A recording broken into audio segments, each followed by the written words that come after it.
Hello again, Year 12. What we're going to have a look at today is Chapter 3D from our textbook, and we're looking at concavity and points of inflection. So we're a little bit familiar still with some of the stuff that we're looking at today, but we're just going to bring into play the second derivative, and it's going to be a little bit nicer way to find a maximum and a minimum turning point. I'm going to include some new words as well, as we usually seem to do.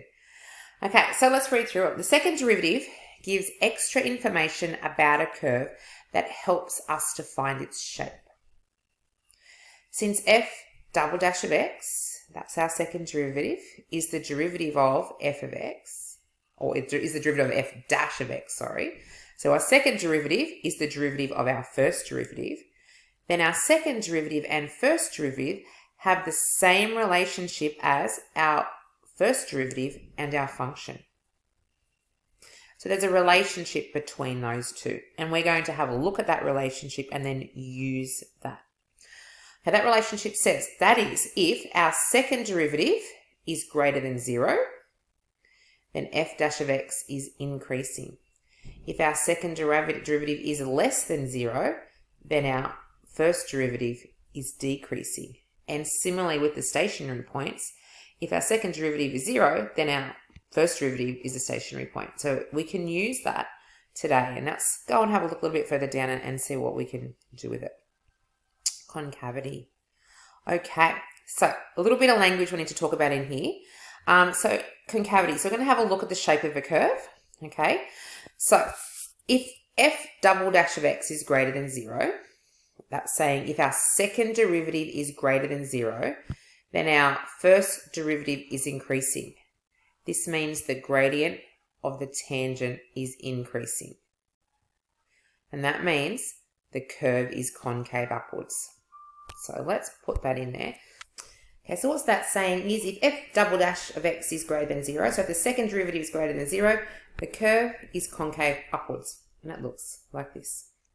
Similarly, if f double dash of x is less than 0, so the second derivative is less than 0, I'm getting this, saying them really horribly. F dash of x is decreasing. That means the gradient of the tangent is decreasing. So what we want to think of that as is if f double dash is less than 0, the curve is concave downwards. So they're going to be our tests basically for concave upwards and concave downwards. So the thing I haven't mentioned yet is the language of that. So we've called this one a minimum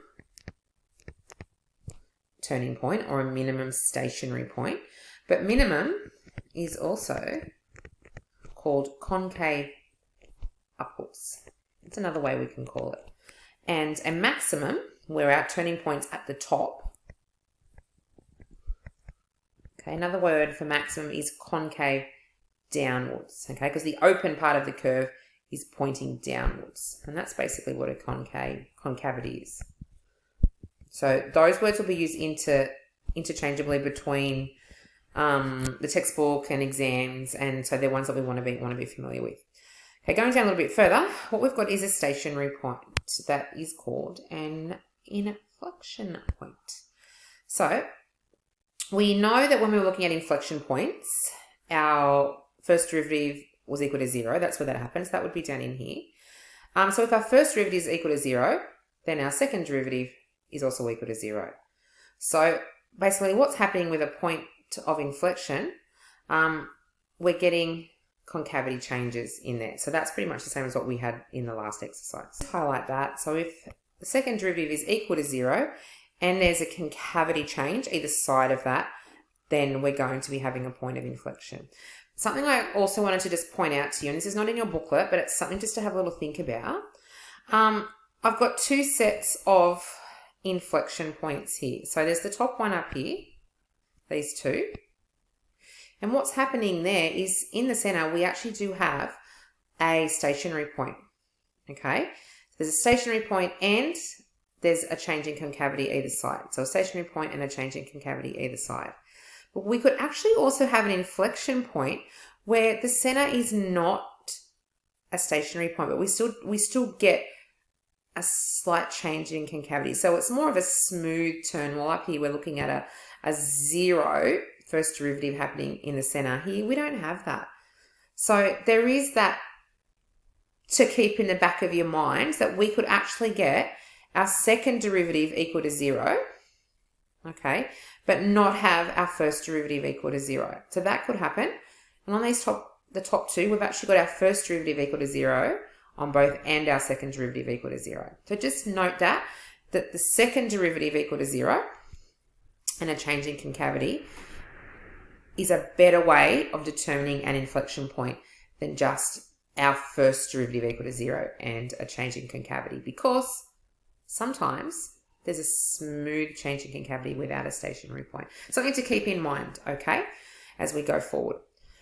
Okay, so what we've done up here is summarize in this little box, and you need to know this. This is not optional. It is not on your HSC formula sheet, so it's something you need to memorize. When our second derivative is greater than 0, our curve is concave upwards. And remembering, concave upwards has the concavity at the top of the curve. If our second derivative is less than 0, the curve is concave downwards, like that, and it has our concavity pointing downwards or down the bottom of the curve.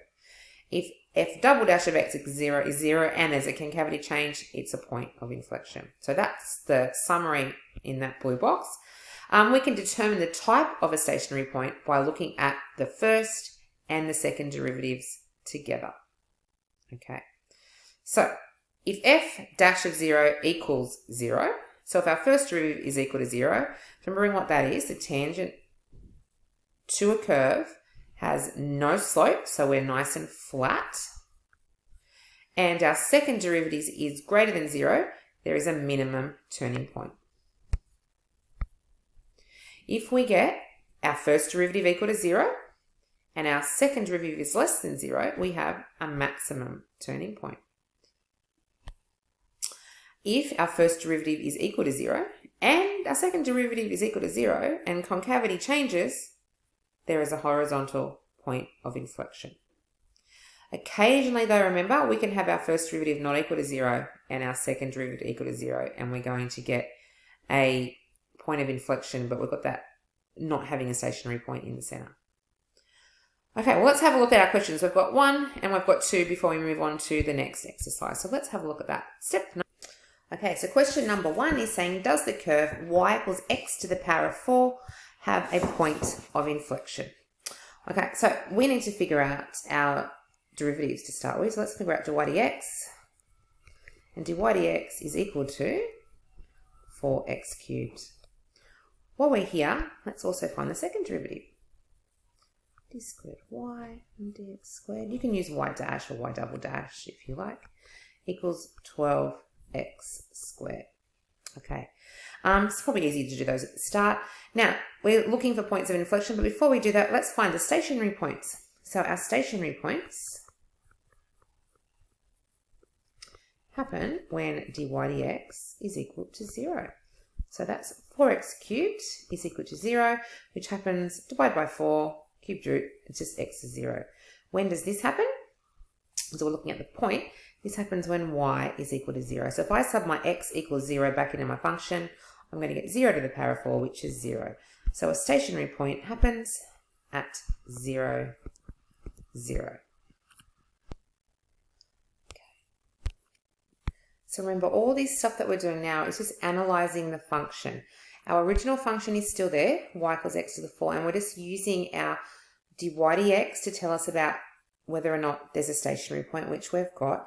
And now we're going to have a look at the nature of that stationary point. And to do that, we're going to use our second derivative. So if we might pop in, we might just like testing stationary point to see what kind of stationary point it is. And remember, we can have a look at the second derivative there. So my second derivative we've worked out is 12x squared. And we're testing the stationary point at x equals 0. So if I pop x equals 0 into here, I'm going to get 12 times 0 squared, which is 0. So my second derivative is also 0. So remembering, when we're looking back at the analysis above, and I'll just zoom back there to your sheet, you can flick back to your sheet. what actually happened, oops, I'll have to slide this and fix it up, so hold on. Look at your notes, it said if our first derivative is equal to 0 and our second derivative is equal to 0 and there's a concavity change, then there is a horizontal point of inflection. Okay, so let's have a look at what we've got. So we've got our first derivative being equal to 0 because we found a stationary point. I pop that stationary point into the second derivative. I've got my second derivative equal to 0. We may have a stationary point, so we need to test to see what's happening either side to see whether it's there is a change in concavity. Okay, so we're going to check our concavity. I'm going to write that down. So wherever possible, writing down each step that you're doing. Looks like a little menu, I guess. This is the format, this is the set out, this is how we need to do it. So checking our concavity. I'm going to do it as a table. I'm going to have an X and I'm going to have an F, double dash of X, which is, remember, the same as this here. I'll pop that up there, just a little bit quicker to write. So we're checking it around the stationary point. Our stationary point is 0 and our second derivative was 0 at that point. So I'll pop that in blue. So we want to see if there's a change in concavity. So let's check to the left and to the right of 0. So simple numbers, please. 1 and -1. So popping those in, if I pop -1 in, that becomes -1 squared, which is 1 times 12, I get 12. If I pop 1 in my second derivative, I also get 12. So what you'll see, either side of our stationary point, there isn't a change in value. There isn't a change in concavity. So therefore, that is not a point of inflection. So we need to write that down. Don't leave it like that. We say, since there is no change in concavity,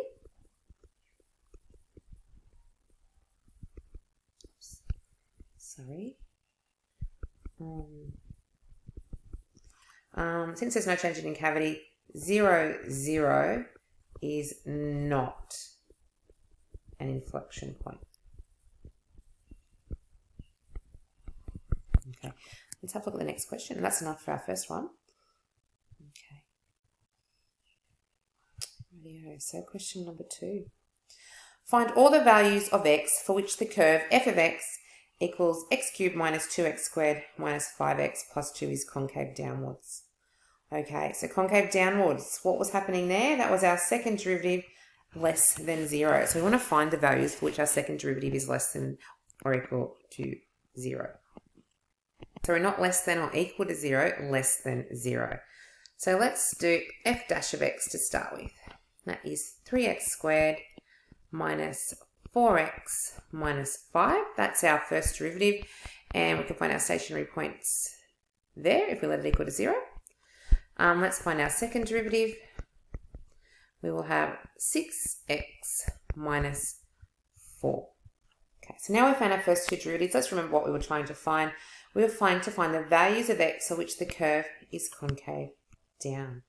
Now, we could have done it earlier on by finding the stationary points and testing each side of it. No, we don't need to do anything like that. We now know that curves are concave down when our second derivative is less than 0. So let's make our second derivative, 6x minus 4, less than 0 and solve that to find our x values. That will give us 6x is less than or equal to 4, x is less than or equal to, oops, not 6 over 4, but 4 over 6, which we can break that down. X is going to be less than or equal to 2 over 3. So for all values of x less than 2/3, our curve will be concave downwards.